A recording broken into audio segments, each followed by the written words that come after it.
lot of times the salespeople are talking for, an hour and a half, maybe 2 hours a day. A lot of times, surprisingly enough, it's less than an hour a day of physical conversation. Wow. So if they're working an 8-hour shift, that means like the other 6 or 7 hours of the day are spent on non-revenue generating activities. Got questions, we bring the facts. From proven pros who walk the tracks. Business life, no smoke, just flames. Ask the experts, David Williams brings the game. Good morning, Insurance Syndicate Group. So excited to have you back for another weekly episode coming live from the Insurance Syndicate Group. My name's Andy Arter. I'm going to be your host today. And I have none other than the legendary Brett Schickler joining us. Our next guest, he's a dynamic leader in sales acceleration and business growth. As the sales director at Ricochet, Brett helps businesses all the way from, Brett, I was reading your history, fast-growing startups all the way up to multi-million-dollar enterprises, helping streamline their sales processes, boost productivity, and drive revenue using cutting-edge automation. With a passion for innovation and efficiency, Brett works closely with companies to maximize client engagement and optimize operations. And I know you guys have been busy scaling Ricochet, and we're going to talk through a lot of the exciting features on that system, as well as just your background and expertise. One of the things I want to bring to light as well, though, is just beyond your professional expertise. I know you bring a very adventurous, driven, go-get-it attitude in everything that you do, whether it's skydiving from 14,000 feet or tackling new challenges with energy and enthusiasm. He's also deeply committed to his family, personal fitness. If you can't tell, I can see your broad shoulders in the video, and helping businesses scale sustainably. So very, very exciting. I've been looking forward to having you on for a long time now, Brett, and welcome to Ask the Experts. Great to have you. Oh man, Andy, thank you so much for having me on. I think that's the best introduction I've ever gotten on a call. So thank you so much for having me.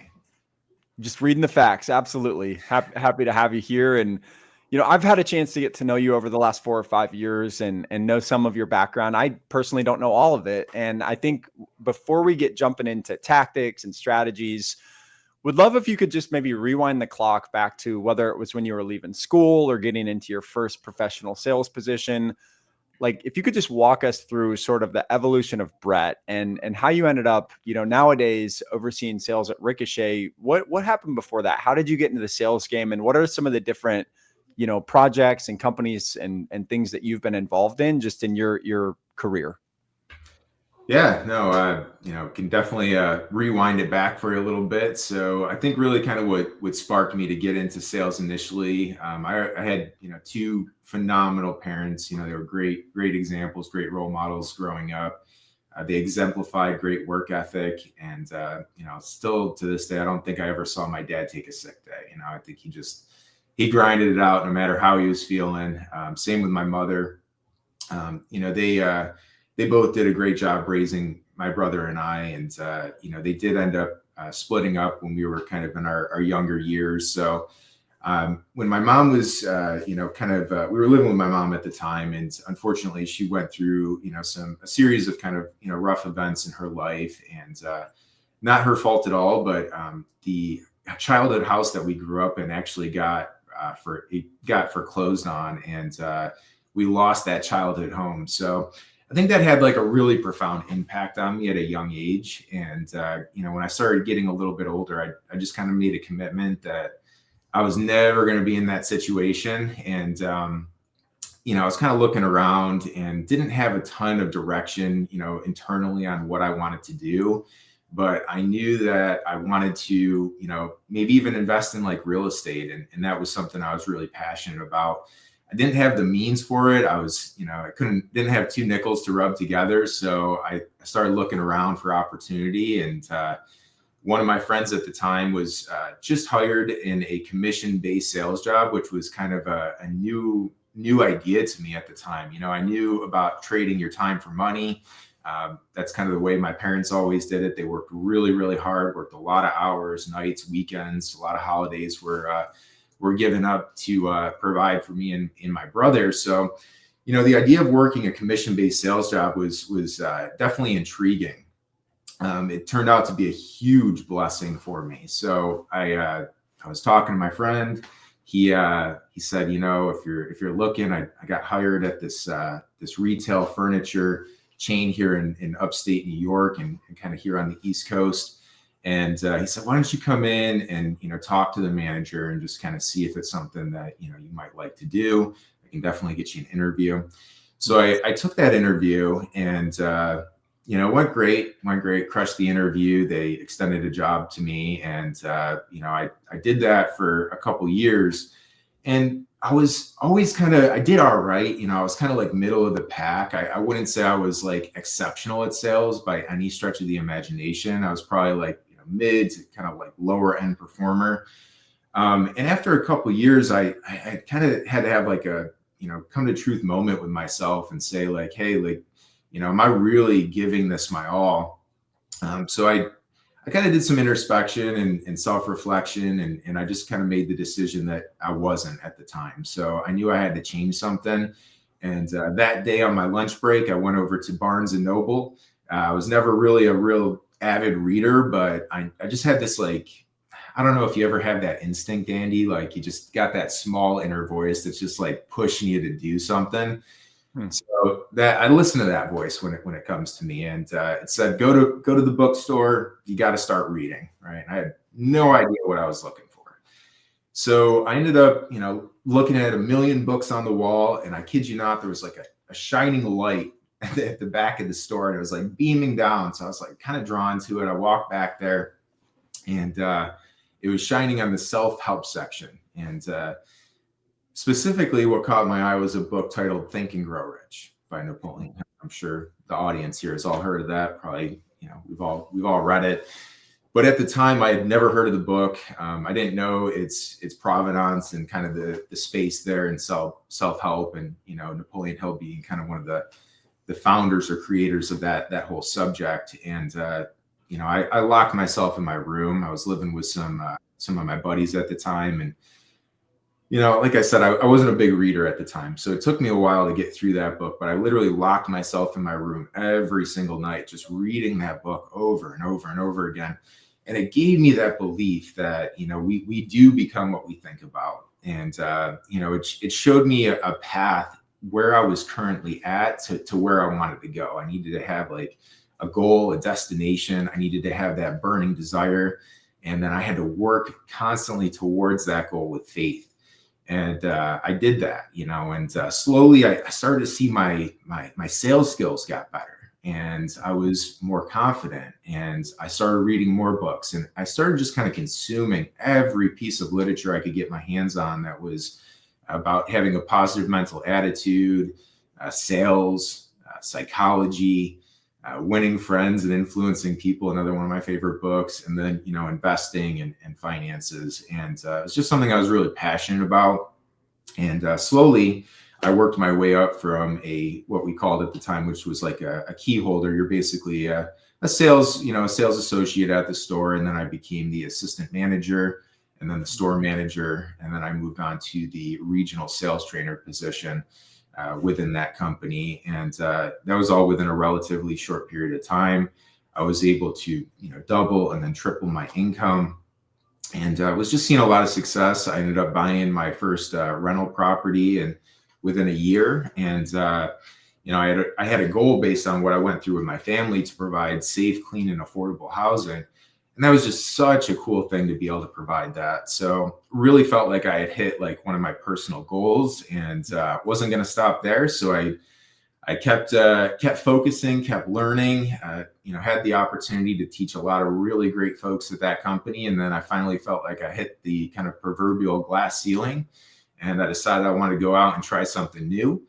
And, once again, I think, having the right circle is super important. I had, my best friend, he had a interview, and he was recently hired as a sales manager for an insurance agency here locally in Rochester, New York.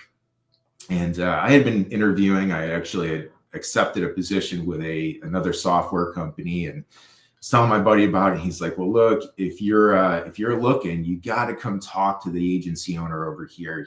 I know you've already accepted a job somewhere else, but just do me a favor, come talk to him. I really think, based on what you're doing and like your goals in life, that this could be a really good fit for you. And I just want to see if maybe they've got some opportunities. So I said, absolutely. I'm never going to say no to any opportunity. So, went and met with Mr. Dave Williams at the time. And, we really hit it off, and ended up accepting a position with a company called Ricochet. And that was just about 7 years ago. So when we started Ricochet, or when I started with Ricochet, it was definitely an existing company, but my goal was to really focus on the insurance vertical of the business. And we started out kind of slow, right? So things were kind of slow at first, and we had a great product. I loved the product. I loved the organization. I saw the potential, and the ownership team there was very aligned with what I was doing and my goals, and I was just really fired up about it. And slowly we started to build that organization, and we had big goals, right? We wanted to be kind of a main service provider for some of the big names in the space. And it was a very long road, and we just took always an ethical, diligent approach, doing the right thing for our clients and our customers, helping them achieve their goals. And we, slowly became one of the really kind of household names in the space. And, looking back, it's been just a ton of fun, and we're looking to continue to grow. And we've got a lot of exciting things going on here at Ricochet right now. But that's kind of my background and what got me into sales and what I'm doing now. Wow, man, what an incredible story. And thanks for being vulnerable and just kind of sharing your childhood experience, and how that kind of drove a lot of your decision making about your goals and everything moving forward. I can remember my dad was in the construction industry, and we got a knock on the door, and they towed our car away during 08, 09, and it's like we were right on the hairy edge of disaster. And I'll never forget the way that made me feel, and the way that he tackled that situation. Those childhood things sit with you for a very long time, but I think you can either sit there and wallow in it, or like in your case, you did something about it. You said, this is teaching me how I want to, proceed and as a leader and a future father and all these different things. So that's incredible. And, hearing your kind of moment where you said, I can do better than this. You had that voice inside your head, and you went and, started educating yourself. It's interesting. You started with the book, Think or Grow Rich, right? Like you first got the education on money, finances, empowerment, your future. And then you went back to the skill set that would allow you to go fulfill those goals, which is sales. And you're like, I'm going to get really good at this thing. And then it sounds like you had a very quick climb up the ladder with those skills to now be entrusted to teach others. So I think you have such a great background for what you do now, because, there's a lot of people that sell and deal with software that have never actually done the job of the person that has to live inside that software every day. So I think it says a lot that you've been on the front lines of sales. And so you've had those moments where you understand maybe the difficult areas in the sales process and the places where technology can really help not replace, but just take over and help make, any professional out there a lot more efficient. And that's where I want to dive right in today on, CRMs and customer management and automation and sales efficiencies. I know a lot of companies struggle with CRM adoption. And for those of you who don't know, just in case, CRM stands for customer relationship management software, right? But many companies I know struggle with this, and especially with getting people to just use the program. It's like a CRM is only as good as it is used. And so you can get this fancy CRM, but if nobody actually uses it, it's not really doing anything for the business. So I'm kind of curious, like, why do you think that so many companies and sales teams struggle with actually just getting adoption on any CRM platform? And really, how can they overcome that challenge of like, I want to do something for my team, but I need to make sure that they're actually going to use the program? Yeah, that's a great question. So, I think you nailed it there when you said a system is only as, good as how easy it is to use, right? Like you can have a great system, but if you need, a doctorate in that system in order for you to get it to function, it's going to be very difficult to scale that. So I think when you're looking at CRM specifically, a CRM should be very intuitive. it should be, almost effortless for the end user. It really should be something that is working for the user instead of the other way around. And I think there's a lot of great products out there. I think where some of the CRMs kind of miss the mark is they're not intuitive, right? You need to spend a ton of time training on them. You need to spend a ton of time learning the ins and outs, the little nuances of that system in order to make it really sing. So I think the best CRM systems, and when you're looking specifically at the implementation portion of it, it needs to be extremely intuitive. And that all starts with, the code base, like how it is set up and, what the end user experience is in mind, right? So if you got something that's super difficult to use, it's probably not going to get used a lot, right? Just because of the complexity. If you've got something that's very easy to use, I know sounds super simple, but it's going to get used more often. And I think it can become something that's like, something the salesperson can't live without in many regards if it is intuitive. If it's not, it becomes an obstacle more often than not. Yeah, that makes complete sense. And where do you usually see, other than just choosing the right platform to begin with? Obviously, that's very important. In terms of the implementation of a new system, because I feel like when I talk to a lot of agencies, that's one of the things that comes up is like, oh, we have to implement this, right? And I think that probably stems from fear of either the time commitment, or probably bigger than that is just not wanting to misstep and like do a false implementation or have to redo an implementation, just getting it right the first time. What are some of the mistakes that you commonly see companies make when implementing a CRM? And like, how do you think they can avoid some of those common mistakes just on the rollout phase of any new system? Yeah, I think, just kind of like any like professional sports team, it kind of starts with the top down, right? So I think the leader of the organization has to be very clear on their why, on why they're changing systems, on why they're implementing a new software. If their why is crystal clear, it's going to resonate with the rest of the team. If the leadership's vision is unclear, it's wishy-washy, they're not clear on what they want or where they want to go, that's going to trickle down, right? And I think the rest of the team is going to feel that. So, my biggest suggestion is for anybody that's looking to make systems changes, dive right in. It's kind of like, the example I gave earlier when I knew I had to make a change. I didn't know exactly what I was looking for, but I knew I needed a destination, right? And I ended up getting super clear on that destination. And then, the feet kind of follow where the brain goes, right? So it's just being like crystal clear on where your organization's going, identifying the system that's going to help you get there. And then once you do, rip the Band-Aid, right? Like, don't make it a half in, half out type of thing. If you're going to do it all the way. Commit yourself to learning that system, or commit yourself to that new process, and success will follow.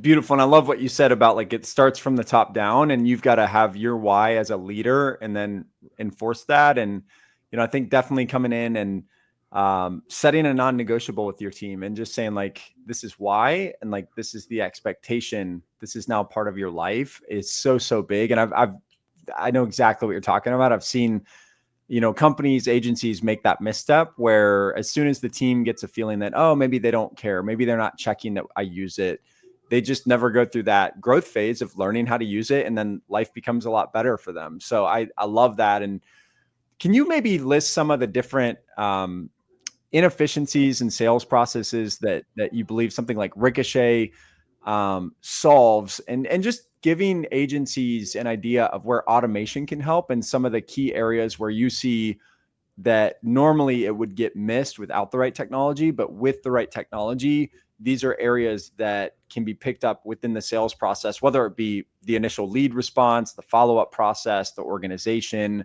any and all of those different areas. I'd love to just hear from your expertise, what those areas look like and what people should be thinking with in terms of what it can do for them ultimately.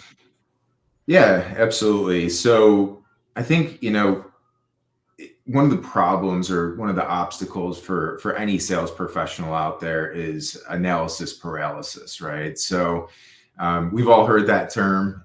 It's real, right? And a lot of times salespeople can spend just as much time thinking about who they should reach out to, who they should try and prospect, versus just making the call, sending the message, composing the email, right?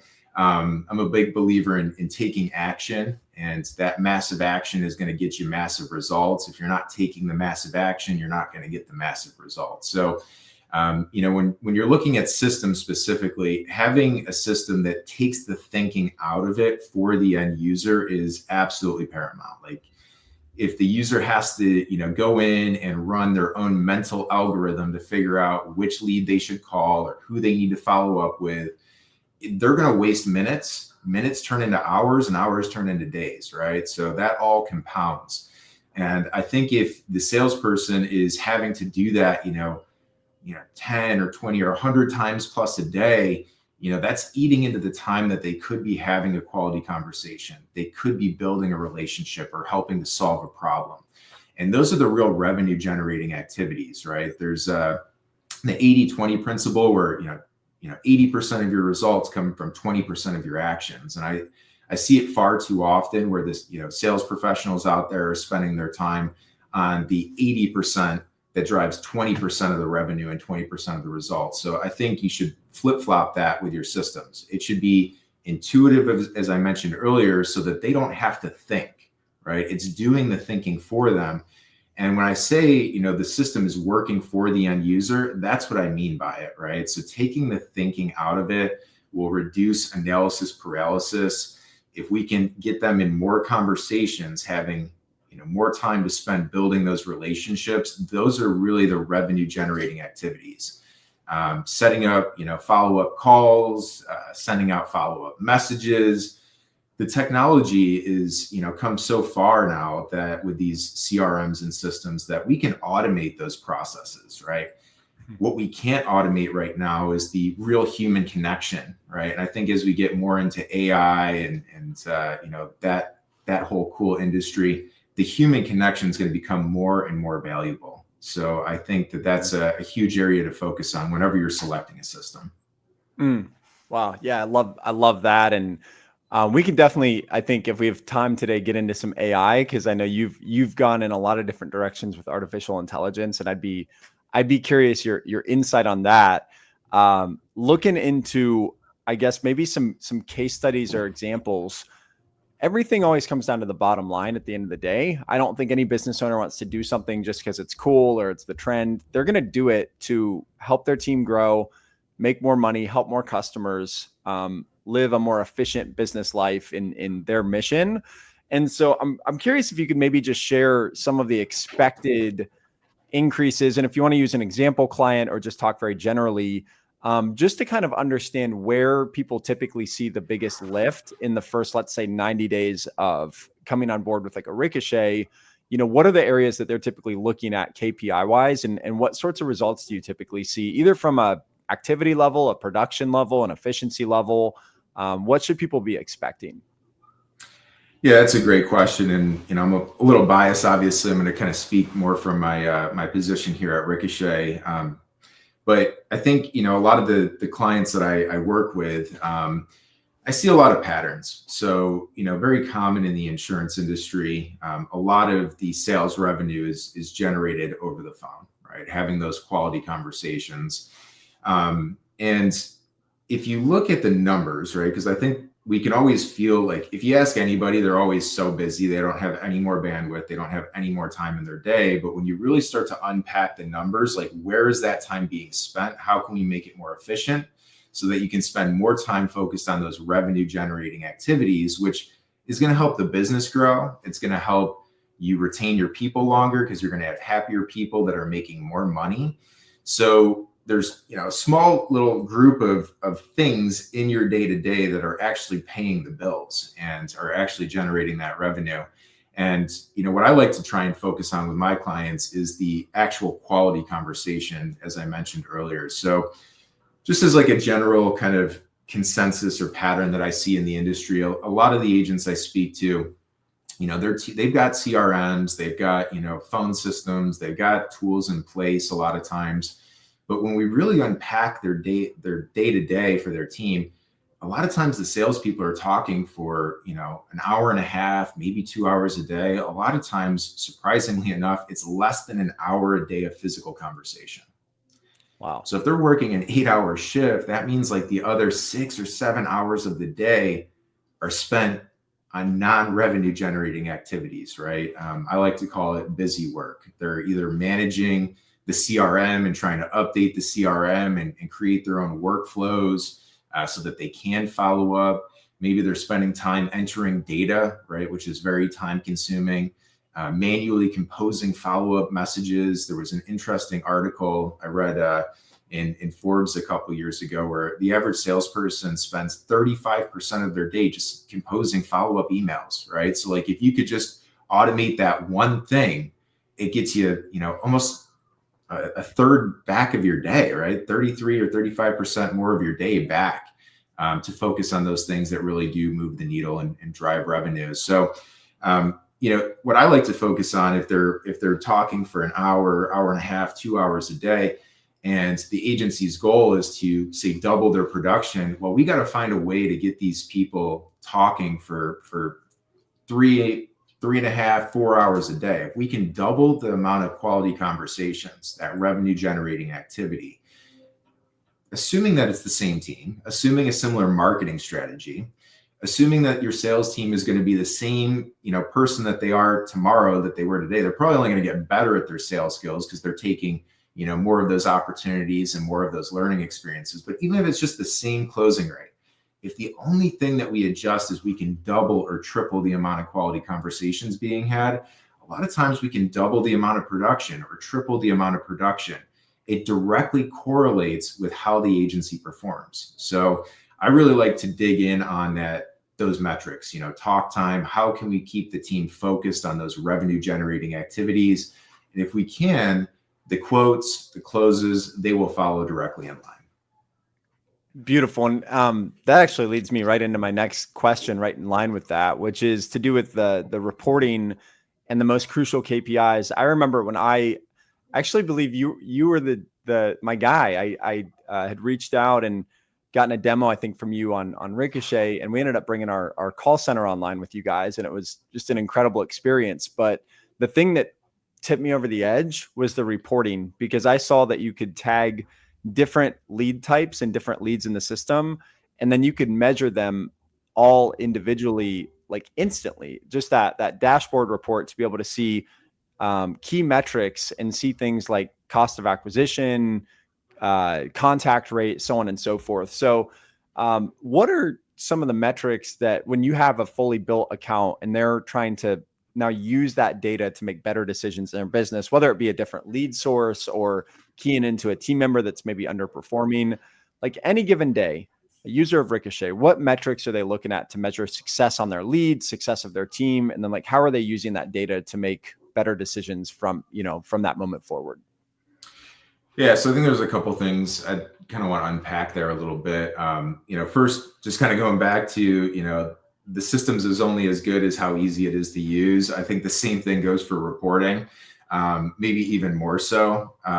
If you've got to constantly update manual Excel spreadsheets, you're constantly plugging in numbers and having to constantly tweak numbers on an Excel spreadsheet, you miss one piece of data and it can throw your entire data set off. And also now the decisions that you're making can be misguided or you're approaching them in the wrong way. So same thing for your team, right? If they're having to manually enter data into the report constantly, it leaves room for error. And wherever you leave room for error will find a way to get in. So I think if you can reduce the thought process and have an automated way to collect that data where it's not emotional, it's not something that you're relying on the manual human to do or creating more work, that's going to be one of the keys to having successful reporting. Now, to dive in a little bit deeper on the KPIs, specifically for the insurance industry, I think every agency owner out there should have a couple things really dialed in. They should know their team's daily activity in terms of contact rate, quoting rate, closing rate. We also want to keep very close eye on their activity, right? So if we're not getting the closes, do we have the quotes? If we don't have the quotes, do we have the activity there, right? Because we know that sales is a numbers game. And for the guy or gal that's out there talking for 4 or 5 hours a day, just through the law of averages, they are going to win, right? Eventually they're going to win. If you're quoting 8 to 10 households a day, you got a really good chance to win that day, right? But if you're only quoting one, now you're putting all of your eggs in one basket, right? You're not really diversifying your approach to sales. So I think keeping an eye on contact rate, quoting rate, closing rate are super important. And then also keeping an eye on their activity in terms of talk time, call volume is a very close second or third. And then for the agency owners, knowing which levers you want to pull in your marketing is super powerful, right? Because marketing can be one of the biggest pieces of overhead that any business carries. And if you're spending your hard-earned money on buying leads, you got to make sure that those leads are working. So just having a system that helps you calculate a cost per quote and ultimately a cost per sale can really help you make decisions on which lead sources are working and which ones aren't. And I see a lot of agents over the years that have spent a ton of time manually entering data into spreadsheets so that they know which levers they want to pull, right? And, I think with any tool, any software, it should be intuitive. It should be collecting that data. You should be able to just plug in the filters you want to search, and it provides you that information. That way you can make non-emotional decisions on what strategies are working the best for you and your team. Absolutely. Yeah, I was so impressed by how easy it was and how the reports would just pop up. And I had even set an end of day email that went out to me and leadership at the end of each day. So I love that. And it scares me to think of how many out there don't track that. They don't know their true cost of acquisition. They don't know their cost per app. They don't know their contact rates. And speaking of contact rate, one of the things I know you guys do an extremely great job of is you have a technology that helps agencies increase their contact rate significantly.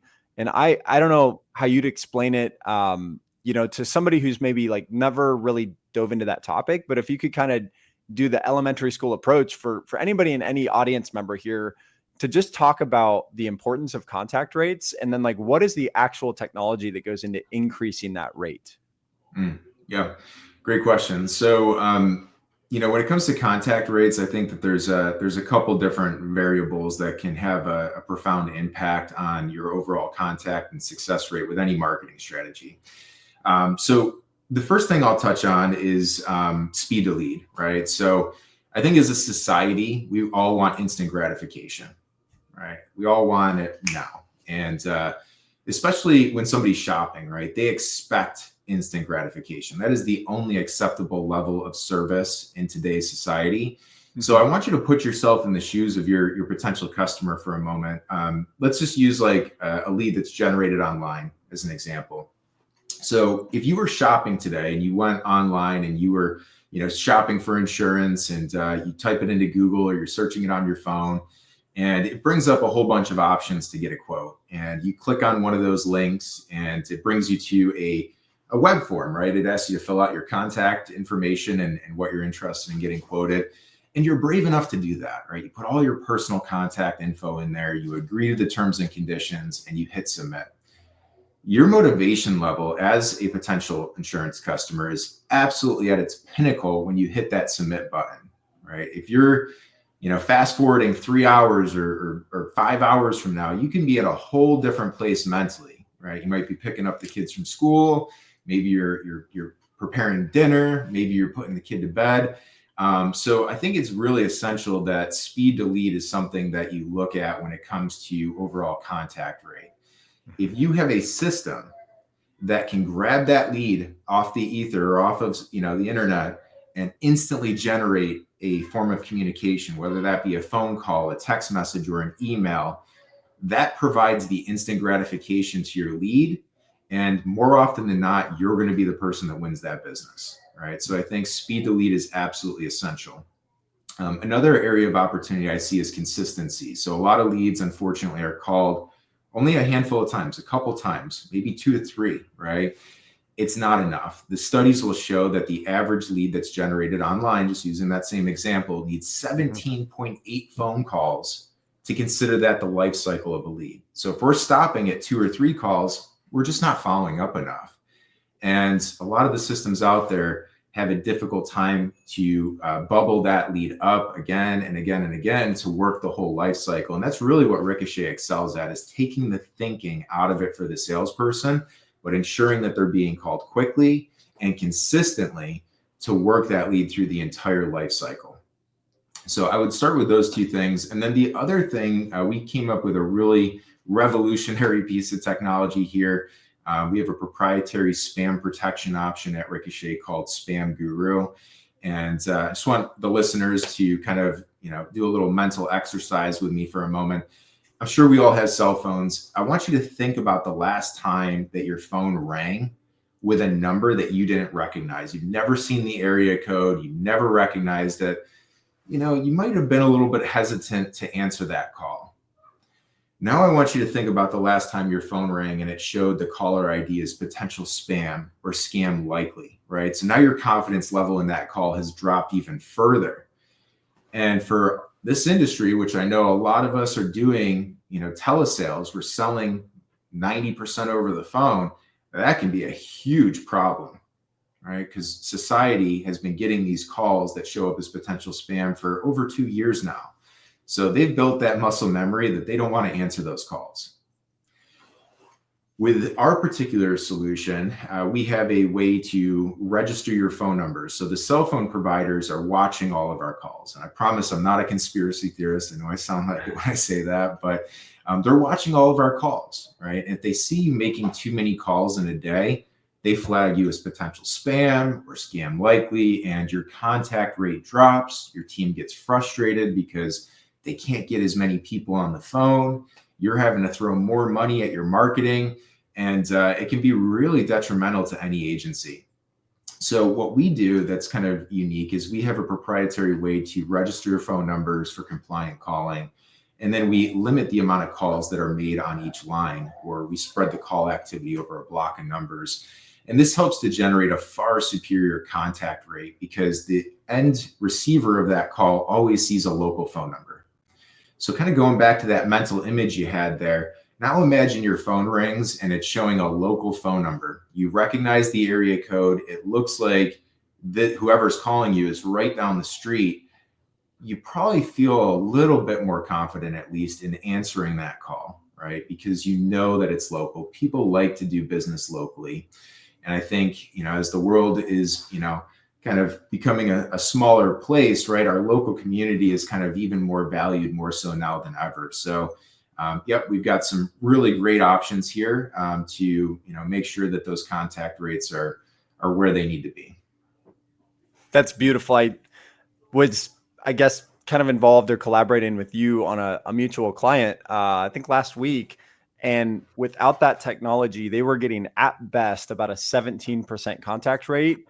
And then you showed a cross comparison to other similar agents in a similar market that were getting anywhere between a 40 up to like a 60% contact rate, which even if it was just 40% versus 17, the way I would tell an agent to think about that is if you make 100 phone calls and you get 17 people on the phone versus you make 100 phone calls and you get 40 on the phone, who's winning? It just gives you so much more bang for your buck. And then you layered into that speed to contact, length and consistency of follow-up, right? Plus just contact rate in general. I think that's like the trifecta. And then creating an efficient system where talk time can increase. So not only are we more effective with our time, but we can spend 3 to 4 times more amount selling per day. It's no surprise why so many agencies see such an upward lift when they bring in this technology, because maybe you hire one unicorn that can do this on their own. They're just 1 in a million type person. Most people need this technology to keep the whole team consistent and lift up everybody, not just that one unicorn person. So I absolutely love this.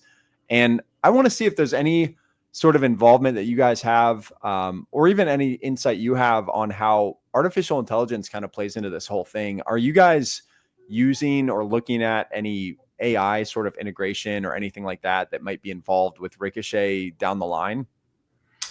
Yeah, absolutely. So our team is always looking to improve and make the system even more intuitive and offer, more features and more benefits. I think that, AI, specifically the large language models that have, kind of rise to stardom over the past couple of years are going to be essential for, any of these types of systems. We do have some really cool stuff. It's still in beta, so I can't talk too much about it, but it's kind of a short summary. It's going to be listening to the calls. It's going to be scoring the calls. It's going to be helping to identify pain points in real time that maybe a more green salesperson wouldn't be as in tune with. So it can just help to show them, hey, these are the pain points for your customer. And it's also going to teach them, what they can do better on prospective calls in the future. Wow. So actually analyzing like real-time calls or recorded information or information within the system to say like, hey, it's like DOGE for sales teams, basically. Yeah, you could think of it that way. Oh man, that's super exciting. Well, good stuff. One of the things I want to do, I know, being able to drive this conversation through some questions and things that we had put together and gotten, I think is important, but I'd also want to just, Brett, give you kind of a floor. If there's anything that I kind of missed that you feel like is valuable to talk about on Ricochet, CRMs, automations, that just is coming up for you day in and day out. Maybe it's a misconception. Maybe it's something out there that people just don't understand about the space. Maybe it's something that you've seen just cause a tremendous amount of impact and value to agencies that you've been able to pass along. Like, what am I missing? What are the areas here that I'm not thinking with that So I think, just kind of going back to implementation, I know a lot of folks have a lot of heartburn when, thinking about making a switch to a potential new system. They may have their entire business in their current piece of technology. And that can be a scary thought to try and, rip that out and go and, replant that somewhere else. So I think if, you are looking at making a switch, or you feel like, hey, there might be some better options out there, and you're exploring, whether that's Ricochet or any software for that matter, I think that the service that team provides is essential, right? So, as a business owner, you want a partner, right? You don't want to have to, kind of do it all yourself. So I highly suggest that when you're comparing tools, looking at their service plans and how they service the piece of technology is essential. It can be essential for success and setup. And I think that the best in the industry provide the human element still, right? So there's a lot of companies out there that, if you have questions, you get sent to a video tutorial playlist, or you get sent to a chat bot. Now, if you've got a problem going on, or you got a question, an obstacle in your day, sometimes talking to a chat bot, it's nice, it's convenient, but it doesn't always provide the answers. If you've got to comb through hours of video tutorials in order to get an answer, same thing, right? Like, you probably aren't going to do it, because most business owners I know, just simply don't have the time, right?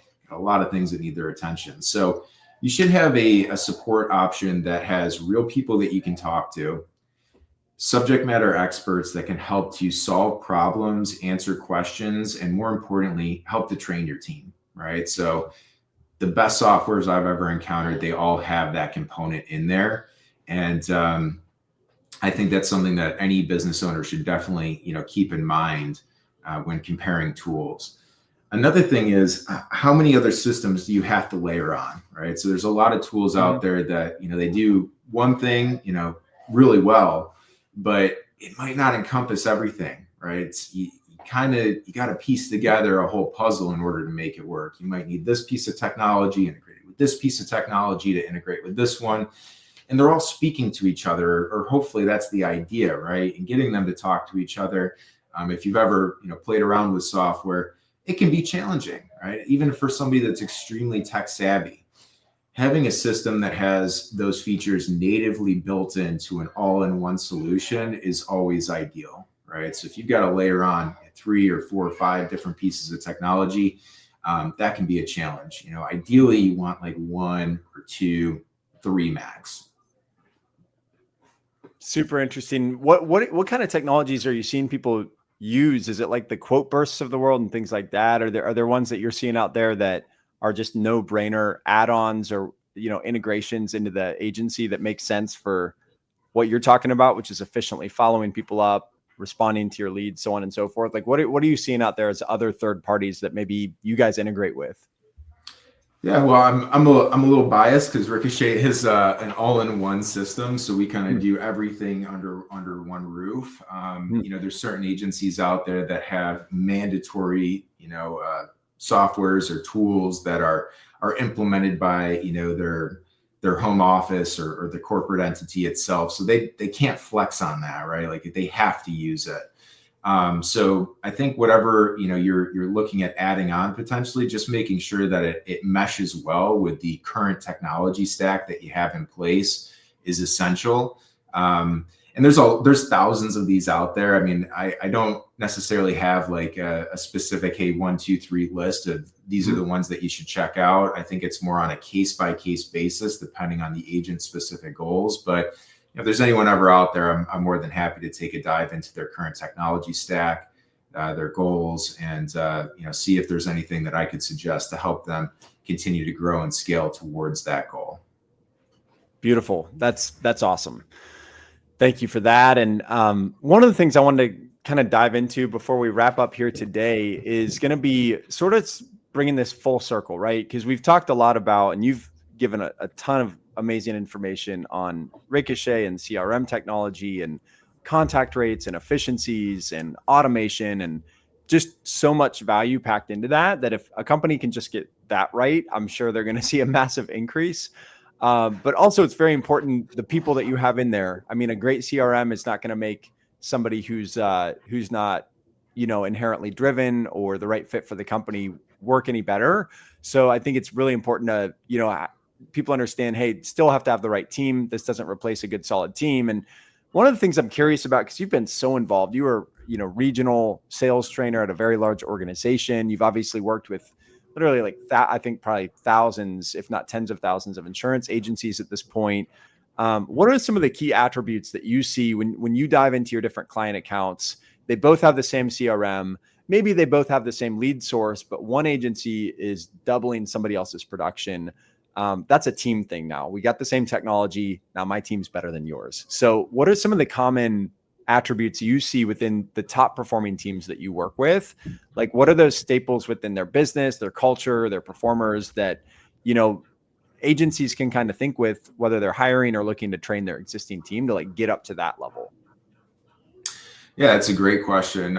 So, just kind of going back to my original answer from a couple questions ago, I think it does still start with the top down, right? So I think the leadership team needs to be very clear on what the goal is, where the organization is going, and what is expected of those that work in the agency, right? So having a very clear and defined path. One of my favorite books is the E-Myth or the E-Myth Revisited, and they talk a lot about having crystal clear processes and expectations for your people. So I think that's super important. The other thing I think is important is, you have, as an agency owner, you have a why on why you want to get to where you want to go, right? So like you've got the destination, but you've also got a why, right? That burning desire might be to provide a better life for your family, provide generational wealth. Maybe you got something that you're just working towards. And I think, a lot of times we can look at our team members and, I feel like the best of the best always connect their team members' why to the why of the agency, right? So, what that might look like is, your employees' why might be a little bit different, but nonetheless, they've got a why. Why did they get out of bed in the morning, right? It might be to provide for their family. Maybe they've got a kid on the way that they're expecting. Maybe they're saving for that down payment. Maybe they're saving for that, engagement ring or the wedding for the love of their life, right? They've got a why. And I think if you can connect that why to what the agency's goal is, that buy-in is going to happen very naturally. If you don't have a why for the agency, if your team doesn't know their why, and sometimes as a leader, you got to help them understand that, just like we help our clients understand their current pain so that they can make a change in their life to purchase your services and products. And I think that starts with questions, right? Getting to know your people, during the training process, getting to know them early on when you're bringing them into the agency, making your why very clear and very easy to digest and understand, and then showing your team how you can help them get what they want if they can help the agency get what the agency needs. That's amazing. And I've heard this now from you, and I think the last 3 people I've heard it from are all like top 50 agents within their organization.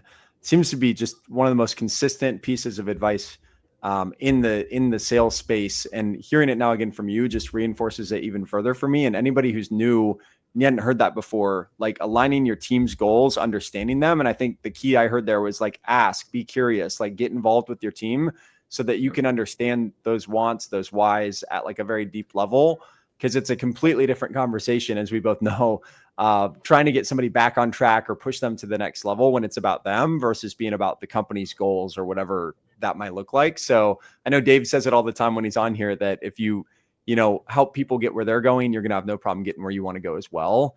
So I absolutely love that. And before we sort of wrap up, one of the things that I'd love to ask you is, when you look at the landscape over the next, we'll just call it, I'll say 3 years. I would normally say 5, but technology is moving so fast. Like in the next 3 years, between now and the year 2028, what sort of things are you seeing that are about to come out? What sort of innovations do you see that are going to maybe even throw what we know today on its head? Just in the world of sales technology, maybe it's AI, maybe it's something else. What are some of the trends that you're anticipating in your research that we should probably see here in the next 1, 2, 3 years?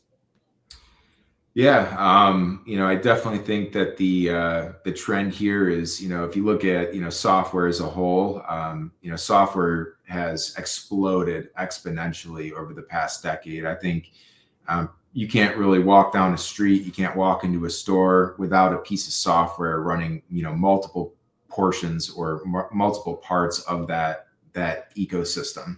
So I think software is going to become more and more ingrained in our everyday life. I think if you're not feeling comfortable with it, you got to push yourself to go out there and learn it. And it's going to become essential. So, having those tools in place will give you a competitive advantage, whether that's, making you more efficient, reducing friction in your sales processes, making, follow-ups more consistent, providing the client the best user experience possible, can all be enhanced with specific software tools. So, I know there's some folks out there that they're a little bit tech adverse. I just want to say, if a guy like me, I was never a super techie person. If I can jump in and learn it, I guarantee everybody else out there can too. And I just really encourage you to embrace it. And maybe it's small little nibbles that you take at first, but nonetheless, get started, learn about it. I think AI is also going to be in that same category. As new AI advances, and it's advancing every single day. If you're following it, just tons of stuff exploding in that space. It's going to change the way that all of us do business, right? There's no putting that back in the box. It's here to stay. And I highly encourage everyone to start learning about, AI, artificial intelligence. You asked, where do I think it's going to go in the next, maybe 3 years? It's hard to tell. But I think we could be seeing potentially, artificial general intelligence, possibly within the next 3 to 5 years. Some of the studies put it out certainly farther than that, but, imagine that there's an AI that, is virtually just as smart as a human and can do what a human can. When I look at that as a whole, I mean, sure, we can kind of get a little scared, but, and people might say, oh, geez, it's going to take our jobs. I don't think that's going to be the case, right? I think if you look at any piece of technology, we've had similar fears in the past. When the calculator came out, people were scared that nobody would be able to do arithmetic anymore, right? It's just sped up, the time that it takes to get that information. And, going to school, I was always told, you need to learn this stuff because you're never going to carry around a calculator. But, hey, they were a little wrong on that too. So it's kind of hard to connect the dots looking forward. I think that there's going to probably be more opportunity with these types of industries. And for the folks that are early adopters, the folks that take the time to embrace it and learn it, they're really going to have a huge competitive advantage, I think, moving into the future. Absolutely. And I like how you said, take it in bite-sized pieces. Like I remember the first time I logged into ChatGPT And I got a little frustrated, but I used it on a couple of things and I was like, that's pretty cool. And then I came back the next day, used it a little more. And before you know it, it's just open all the time on everything being used throughout the entire day. So it's just one step forward to say, I'm going to commit to this, whether I'm 20 years old or I'm 80 years old. Like, I'm never too old to learn something new. And it ultimately makes life so much easier. And it's, they say that it gives you a boost in your IQ using it, right? Like, you're tapping into the largest collection of intelligence that we know of in human history. So I could personally attest that you were an early adopter and you kept telling me, like, pay attention to this, pay attention to this. And then I saw you published a book on Amazon that was completely made with artificial intelligence. So I was like, well, there we go. Brett's publishing books. Like, at least I can log in and like try a prompt, So I love your fearless attitude to go get after it and try things. And I think that's a great example for others. And as we sort of go into the final part of this call today, and before we get into where people can get a hold of you, collaborate with you, all that good stuff, there's one question that Dave asks that I really like on these shows, and that is, and it's pretty heavy. And if you need a moment, take a moment, but I think it's a really valuable question. If the life you knew today disappeared tomorrow, right? If this was your last day on earth, I know it's kind of heavy, but looking back, what is the legacy that you would want to leave with your friends, colleagues, the business world, your family? Like, what is the one thing that you'd want to leave with people that, is ultimately going to be your legacy at this point? Wow, that is a heavy question. Right out of left field, man. That's how we get it. No, I love it. It's a great question. When I think about it, I think, the legacy that I would, hope to leave for my sons and my family would be, the same values that my father taught me, which is, honesty and hard work go a long way. And also consistency, right? I think if you're consistently showing up, you're doing the right things, and you're working towards a goal, like, I think that is success, right? If you've got a destination that you're working towards, I would want, the future generations to know that I gave it my all every day, and that they can do whatever they put their mind to. If they think it in their mind and they can hold that vision in their mind, they can hold it in their hand. So it's a great question. That's what I want my legacy to be. Beautiful, man. I love that. Thank you. No, we finish on a high note here with some deep stuff. So I appreciate you opening up about that. That's incredible. Well, I have no doubt that any and all of those things and more someday, hopefully for both of us, not tomorrow, are definitely going to be left behind and remembered for a long time. But I think you and I, crossing our fingers, knock on wood, and pray to God, have a very long run left to be able to keep, working out here, helping support people and leaving that legacy behind. But this has been just an absolute pleasure sitting down with you, Brett. I know we've, collaborated and worked on hundreds of projects together over the years, but just to be able to get your insight on technology, CRM systems, sales efficiencies, I learned a lot, and I know our audience has taken a lot away from this as well. So as a final note, where can people engage with you? I can drop your information in the comments on the live show, but if somebody wants to get a hold of you to talk about collaborating, learning from you, maybe looking at Ricochet, anything and everything that you have to offer, where's the best place for them to do that? Yeah, I encourage anybody that wants to, just have a conversation, reach out to me directly. My personal, professional email is right next to my name here. But if you're listening to this, it's BRETT. So Brett at ricochet360.com. Just drop me a quick email. I love to chat anything, technology, goal, related, software related. If you're working towards your why right now and you're, maybe hitting some roadblocks, I'd love the opportunity to maybe brainstorm some potential solutions with you. You can certainly check us out at ricochet360.com. And if anyone prefers, text or a phone call, my phone number is 585-316-0737. Awesome. Thank you so much. And I just put your information in the chat as well. And so people will be able to reach you there. But Brett, thank you so much. I learned a ton. Hope you had some fun being here as well. And it's just been a great time with you. And for our entire audience, thank you for being with us, whether you're watching this live or you're watching the rerun. And we will be back with you next week, same time, same place at 10:30 a.m. Eastern time here in the Insurance Syndicate Group for Ask the Experts. In the meantime, you guys have a great rest of your week, a great weekend, and crush your second week in March. And we'll see you guys next time. Thank you so much.